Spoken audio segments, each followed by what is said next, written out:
বিগত 17 বছর নয়, আমি সেই 111 থেকেই আন্দোলন সংগ্রাম করেছি। কারণ আমার এখনও সেই স্পষ্ট মনে আছে, সেই পিজি হাসপাতালের সেই ছোট্ট রুমটায় তারেক রহমানকে তারা রেখেছিল, সেখানে আমি প্রতিদিনই ওখানে গিয়েছি। এবং আমি আরেকটি জিনিস যেটা, যে আমাদের অত্যন্ত কাছের ভাই শহীদ আরাফাত রহমান কোকোকে যখন পিজি হাসপাতাল থেকে অ্যাম্বুলেন্স করে নেওয়া হয়, আমি সেই অ্যাম্বুলেন্সের ভিতরেও ছিলাম। এটা আমি সেই তখন থেকে আন্দোলন সংগ্রামের সাথে জড়িত।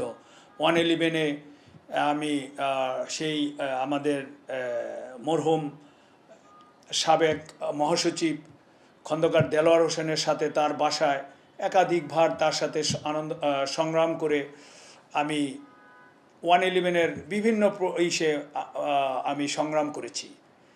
এবং 17 বছর যে ফ্যাসিস্ট সরকারের আন্দোলনে, এটাই আমি সরাসরি ভূমিকা ছিল। কারণ আপনারা এই 17 বছর কখনো বাসায় থাকতে পারি নাই। এই 17 বছর আমরা বাহিরেই ছিলাম, আন্দোলন সংগ্রাম করেছি রাজপথে। প্রতিটি আমাদের নেতা তারেক রহমানের নেতৃত্বে প্রতিটি প্রোগ্রাম, প্রতিটি মিছিল মিটিংয়ে আমার অবস্থান ছিল। এটা আপনি তৃণমূল এবং যারা নেতৃবৃন্দ আছে তাদের সাথে কথা বললেও জানতে পারবেন। কারণ রাজনীতিটা হচ্ছে আমার নেশা। রাজনীতিটা হচ্ছে দেশের জন্য কিছু দেওয়া, রাজনীতিটা হচ্ছে মানুষের সেবা করা। তাই এটা আমার একটা উদ্দেশ্যই ছিল যে আমি দেশের জন্য, আমার দলের জন্য আমি কিছু ভূমিকা রাখবো। এই জন্য আমার অলওয়েজ আমার ভূমিকা ছিল যে দলের পক্ষে থেকে কিছু করা, যার জন্য আমি রাজপথে সবসময় ছিলাম। এবং আমাদের দলীয় নেতৃবৃন্দ যারা আছে তাদের সাথে আমি সবসময় থেকে এই কার্যক্রমে উপস্থিত ছিলাম। আমি দীর্ঘদিন রাজনীতি করি। আমি ওয়ার্ড ছাত্রদলের প্রেসিডেন্ট থেকে আমি ছাত্রদল মহানগরের বিভিন্ন পজিশন নিয়ে সেন্ট্রালের ছাত্রদলের সাংগঠনিক পর্যন্ত রাজনীতি করেছি। এরপর আমি ঢাকা মহানগরের সোহেল বাসার কমিটির জয়েন্ট সেক্রেটারি ছিলাম। এরপরের কমিটিতে ছিলাম, বর্তমান কমিটির আমি ঢাকা মহানগর দক্ষিণের যুগ্ম আহ্বায়ক। আসলে ঢাকা মহানগরের দক্ষিণের যদি আমি কে যদি মূল্যায়ন করে, আমি অবশ্যই ডেফিনেটলি আমার প্রথম কাজ থাকবে দলের নেতাকর্মীদের এবং দলকে সঠিক জায়গায় নেওয়া, এবং আগামীতে দল যাতে প্রতিষ্ঠিত জনগণের জন্য কিছু করতে পারে, জনগণের আশা আকাঙ্ক্ষা প্রতিফলন করতে পারে। আমাদের নেতা তারেক রহমান, আপনারা দেখেন নির্বাচনের পরে তিনি যেই প্রতিশ্রুতি দিয়েছিলেন, গত ফ্যাসিবাদ সরকার বাংলাদেশের জনগণের কাছে যে প্রতিশ্রুতি দিয়েছিল তা কিন্তু একটিও প্রতিষ্ঠিত করতে পারে নাই।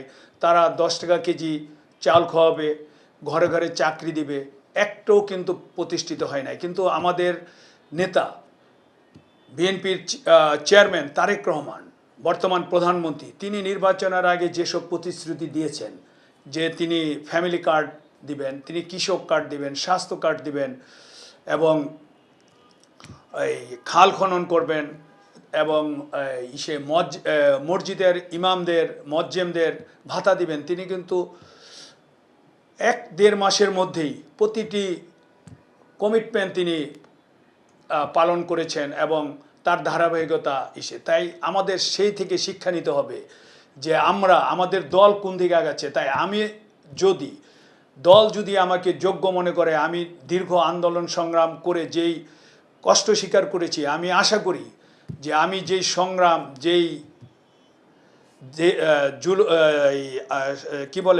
মামলা হামলা শিকার হয়েছি, দল অবশ্যই আমাকে মূল্যায়ন করবে। এবং আমাকে যদি মূল্যায়ন করে, আমি আমার নেতার ধারাবাহিকতায় দেশের এবং মানুষের সেবা করার চেষ্টা করব, এবং অবশ্যই দলকে প্রতিষ্ঠিত করব। এবং তার আগে সবচেয়ে বড় জিনিস হলো, আমাদের যে নেতাকর্মীরা, ওয়ার্ড ইউনিটের নেতাকর্মীরা যে দীর্ঘ 17 বছর যারা সংগ্রাম আন্দোলন করে জেল জুলুম গুমের শিকার হয়েছে, তাদের মূল্যায়ন করাই হবে আমার প্রধান কাজ। এবং আরেকটি, আপনি যেটা বলছেন সিটি কর্পোরেশন নির্বাচন, আমি মনে করি যে দেশের উন্নয়ন, দলের উন্নয়ন এবং জনগণের ভালোবাসা পেলে সিটি কর্পোরেশন নির্বাচন এমনিই জনগণ বিএনপিকে ভোট দিবে এবং সেটায় দলের পক্ষ থেকে আমার সর্বোচ্চ চেষ্টা আমি করব, এটাই আমার আশা। গত 17 বছর আমার জীবনের একটি কঠিন সময় ছিল, কারণ আমার বড় মেয়ের বয়স এখন 21 বছর এবং আমার ছেলের বয়স 18-তে পড়েছে।